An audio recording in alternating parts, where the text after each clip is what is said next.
tout le monde, c'est Ellie, je vous retrouve aujourd'hui sur la chaîne pour une sortie livresque. Ça fait un petit moment que je vous les avais pas fait et là j'avais envie de vous les faire pour février parce qu'il y a pas mal de livres très intéressants et assez différents les uns des autres qui me plaisent pour le mois de février dont j'avais envie de vous parler. Donc on va commencer sans plus attendre parce que ma caméra n'a quasiment plus beaucoup de batterie, donc je vais essayer d'aller assez rapidement. La seule chose que j'ai changé, c'est qu'en fait au lieu de chercher à chaque fois les couvertures avec mon téléphone sur le site Booknode, je les ai directement pris en photo à partir du site sur mon écran. Comme ça c'est beaucoup plus rapide en fait pour moi. Le premier roman qui m'intéresse, il s'agit de Sans rancune de Jordan Breton ou Britton, je ne sais pas comment vous le prononcez. Donc que voici. J'espère que vous allez bien voir quand même encore avec mon téléphone. Alors, ce roman il sort le 1er février, donc dans 2 jours.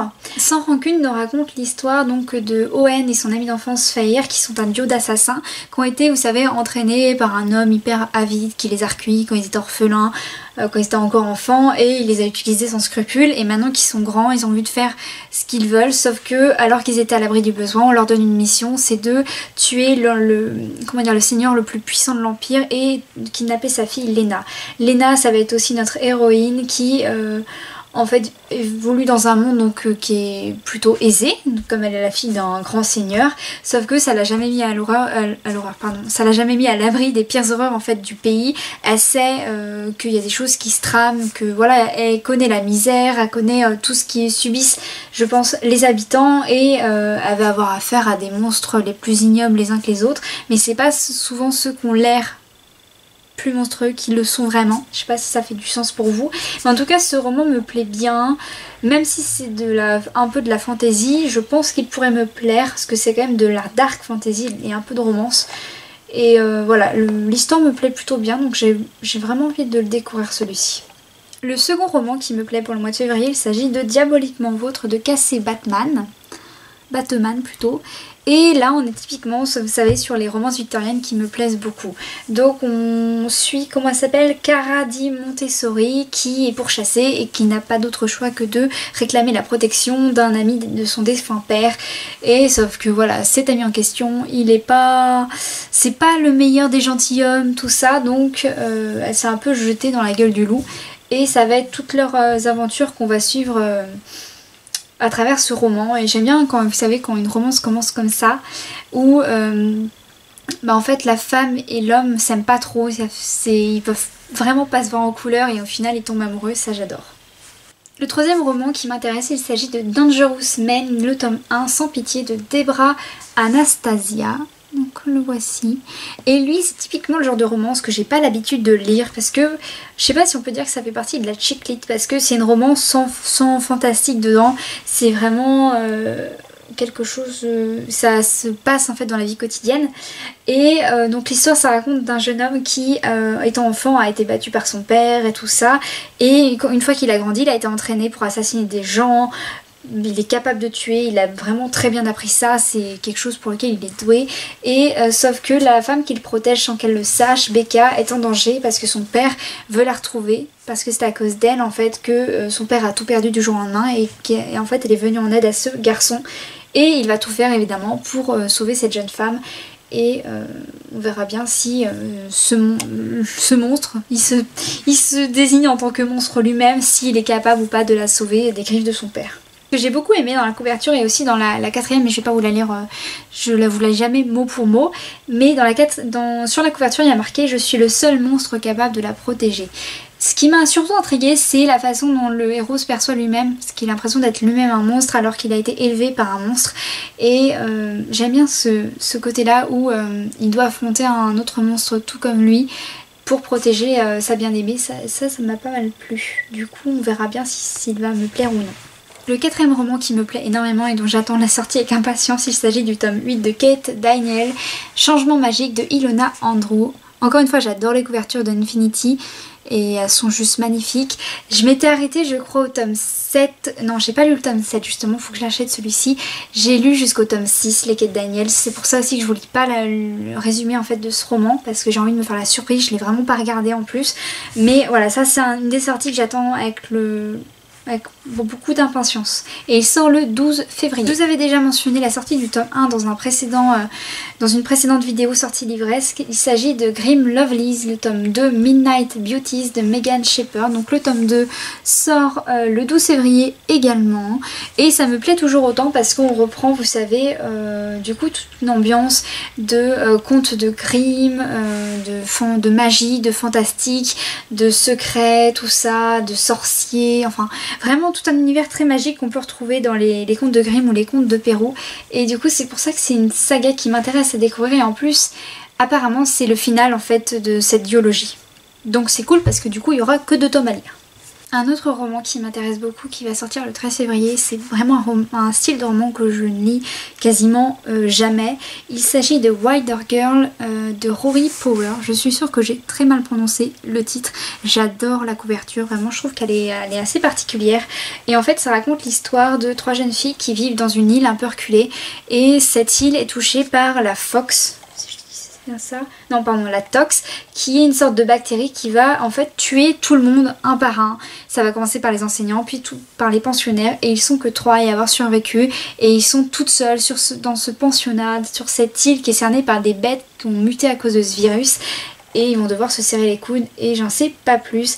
Et apparemment il est glaçant comme roman, et c'est très dur, c'est une sorte de dystopie, drame, thriller même pas, mais il a l'air assez lourd mais en même temps assez intéressant je veux dire. Un autre roman dont j'attends la sortie avec impatience, il s'agit de Réflexion, donc qui est un tome en fait de Twisted Tale de Liz Braswell, donc je ne saurais pas vous dire par contre quel tome c'est, parce que du coup j'ai pas le nom du tome, mais après ça se suit pas forcément donc c'est aussi bien. Ce roman j'ai vraiment hâte qu'il sorte pour le lire avant l'adaptation qui va sortir normalement au mois d'avril ou au mois de mai, je ne sais plus du tout, mais j'ai vraiment très envie de me le lire. Les Twisted Tale, j'ai déjà lu du coup Une histoire éternelle de Liz Braswell. J'ai Renouveau aussi qui est dans ma pile à lire, que j'avais pris pour le challenge Co-Winter, mais étant donné qu'on est que le 30, je pense pas du tout avoir le temps de le lire là et de le finir, mais je pense que je vais le garder pour le challenge Co-Winter de l'année prochaine, parce que du coup on est dans une ambiance un peu comment dire, un peu froide, neige, tout ça, donc je vais me le garder. C'est aussi du coup une réécriture de contes. Mais je trouve ça vraiment pas mal comment elle fait, parce que on a le Disney d'un côté souvent et du coup une autre histoire en plus. Du coup ça a l'air pas mal. Et là du coup la réflexion qui est faite donc sur Une histoire éternelle, donc La Belle et la Bête, c'était et si la mère de Belle avait condamné la bête. Et là la question qu'elle a en anglais, et là c'est qu'est-ce qui se passerait si du coup Mulan avait devait je veux dire pardon aller dans l'au-delà, je crois c'est ça, devait voyager dans l'au-delà. C'est ça, c'est bien ça. Ensuite, alors l'autre roman qui me plaît pas mal, qui est toujours aussi dans les éditions Infinity, il s'agit de Les Animati, le tome 1, Le Roi Léopard, de Anne Aguirre, je ne sais pas du tout comment ça se prononce, je suis désolée. Et là nous avons donc typiquement, vous savez, un roman de bac littérature, mais du coup c'est plus sur les léopards, c'est pas sur les loups ou d'autres en fait créatures qu'on a pu rencontrer. Et c'est ça qui me plaisait, parce que j'aime bien quand vous savez, quand ils reprennent des animaux qu'on n'a pas l'habitude de rencontrer, comme pour L'Appel du renard. On n'avait pas l'habitude de retrouver cet animal-là pour les romans de bac littérature. Et là, de prendre du coup un animal de la jungle, le léopard, j'ai trouvé ça très intéressant. Et en plus, encore avec une histoire d'amour, tout ça, donc ça va me plaire, j'en suis sûre. Et il sort le 26 février. Je me dépêche un tout petit peu parce qu'en fait je vois les barres de batterie de ma caméra qui commencent à descendre très rapidement, donc j'essaye de faire ça un peu vite. Ensuite, le 26 février va sortir Sorcier en formation, le tome 1, L'envol de T.J. Nichols, que voici. Alors là il s'agit, si je dis pas de bêtises, c'est un roman, oui voilà, un roman de romance homosexuelle, et c'est l'histoire de Angus Donoghue, je ne sais pas du tout comment on prononce son nom de famille, qui apprend qu'il est un sorcier, sauf qu'il ne veut pas l'être, il a surtout pas envie. Pour lui, en fait, apparemment, d'après le résumé, les sorciers chasseraient les démons parce qu'en fait, il veut vraiment pas en être un, parce que lui, il pense que il faut pas justement drainer la magie des démons, faut les laisser tranquilles. Sauf que il a qu'une idée en tête, du coup, c'est rater son examen d'invocation de démons. Comme ça, s'il échoue, il est expulsé de cette université de sorcellerie. Et pour lui, c'est le plan parfait. Sauf que tout ne se passe pas comme prévu parce qu'il réussit justement à ce test et il invoque un mage très puissant qui justement a besoin d'un sorcier pour réaliser un rituel destiné à lui redonner une partie de ses pouvoirs. Voilà, j'en lis pas plus parce que du coup ça a l'air plutôt très mystérieux. J'ai vraiment envie de me laisser la surprise. Du coup là c'est plus vraiment un roman. Il a l'air assez conséquent d'ailleurs qu'un roman, pas comme l'appel des renards. Bah, l'appel du renard pardon, qui a l'air vous savez des petits romans de bail littérature plutôt bien construits n'empêche. Mais lui il a l'air vraiment bien ficelé. Il y a un deuxième tome déjà qui est sorti. Non, qui n'est pas sorti mais qui sort le 26 février aussi. Et le tome 3, il sort quand? Ça nous dit pas.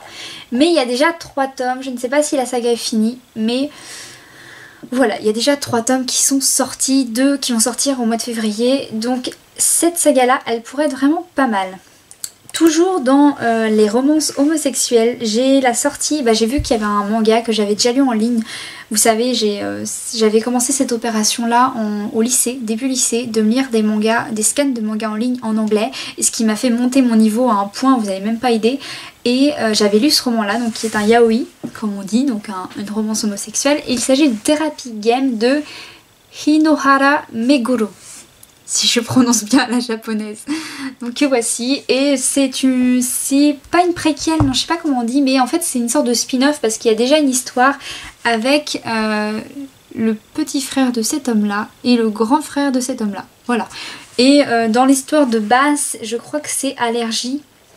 Attendez, je l'ai là. C'est Secret XXX et en fait en gros dans l'histoire de base le petit frère donc de cet homme là il adore les lapins. Et sauf qu'en fait il est allergique depuis tout petit, il adore les animaux, tout ça, il veut absolument travailler dans cette animalerie spécialisée dans les lapins où travaille le grand frère du mec qui est juste là. Et en fait ils vont tomber amoureux et d'ailleurs ils vont s'apercevoir que son allergie n'est pas du tout causée par les lapins. Bref, et donc dans Therapy Game c'est les 2 autres frères qui vont se rencontrer. Et ce que j'aime bien c'est qu'en fait le petit frère que vous voyez là est vraiment torturé on va dire par l'enfance difficile qu'il a eue avec son frère et sa famille parce que leur mère était totalement cinglée. Et du coup j'aime bien parce que c'est vraiment cette relation où ils sont bénéfiques l'un pour l'autre. Et c'est bien qu'ils sortent en français parce que même si en anglais bon, ça se lit plutôt facilement, j'ai hâte de voir ce que ça va donner la traduction en français. Maintenant terminé, donc oui je n'avais que 10 livres à vous présenter. Je vous avais dit que ça allait être un peu rapide, en même temps j'ai dû faire encore plus rapide parce que j'ai ma caméra qui va bientôt s'éteindre.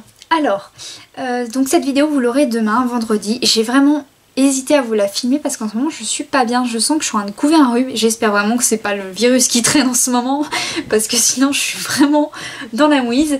Mais ça va déjà mieux, mais on verra bien comment ça va évoluer.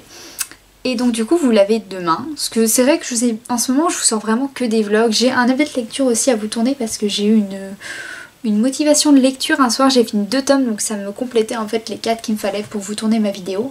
L'update lecture je pense que vous l'aurez vendredi prochain si je m'organise bien pour vous le tourner. Parce que je vais commencer mon stage à partir du mois de février. Je fais une petite annonce, j'en profite pour du coup... cette vidéo blabla habituelle. Au mois de février je commence du coup mon stage d'entreprise pour valider ma seconde année, donc je suis on va dire très occupée pendant les 2 premières semaines de février. La 3e semaine c'est une semaine de vacances, la 4e normalement je pars au ski mais on sait pas trop si ça va se faire encore, donc j'aurai peut-être 2 semaines de vacances, mais dans tous les cas c'est mes 2 semaines de vacances. Et pourquoi c'est flou? Ah oui, et j'avais des lunettes sur la tête parce que je les ai mis toute la journée pour travailler et parce que j'ai un œil qui recommence à me faire mal, je sais pas si c'est la fatigue, tout ça. Et donc ce que je disais aussi c'est qu'au mois de mars par contre, le mois de mars va être complètement overbooké parce que j'ai mis 4 semaines de prise pour mon stage d'entreprise, donc de 10h à 19h. Donc là ça va être un peu plus compliqué mais je vais essayer de m'organiser quand même pour vous faire des vidéos. Je tenais à rassurer les personnes qui, je pense, commencent peut-être à en avoir marre de voir que des vlogs sur ma chaîne, que lundi ça va être le dernier vlog je veux dire, de ma grande série, vraiment où je devais me lever tôt, tout ça, que je devais bien repartir d'un bon pied pour cette nouvelle année. J'avais vraiment envie de vous faire ces vlogs là, même si c'était plus au niveau de mes études qu'au niveau de mes lectures. Mais je pense que de toute façon si je vous fais des prochains vlogs ça va être en avril parce qu'en avril il y a un challenge qui va commencer que j'ai loupé déjà l'année dernière et que j'avais pas pris le temps de le faire. Mais là cette année je veux vraiment le faire parce qu'il est juste magique. C'est le seul indice que je vais vous donner. C'est un challenge qui est anglophone Et je crois que j'en ai déjà parlé sur la chaîne, j'avais essayé de le faire mais au final j'avais pas réussi, je vous l'avais dit. Mais ce challenge là, j'ai vraiment trop envie de le faire, il est juste super. Et en plus c'est une première partie en avril et il y a une seconde partie en août. Et je suis sûre que vous allez adorer de me voir faire ce challenge. Parce que j'ai vraiment envie d'aller hyper loin pour le challenge, donc je vais trop me mettre dans l'ambiance. Je vais vraiment arrêter de parler parce que ma caméra va me lâcher sinon. Je vais essayer de vous faire quand même d'autres vidéos de chapeauter entre lecteurs parce que c'est vrai que je vous ai fait que des sorties livresques jusque là, donc je vais réfléchir à certains thèmes que je pourrais aborder avec vous. J'espère que cette vidéo vous aura plu, je vous dis à bientôt et je vous souhaite une très bonne lecture.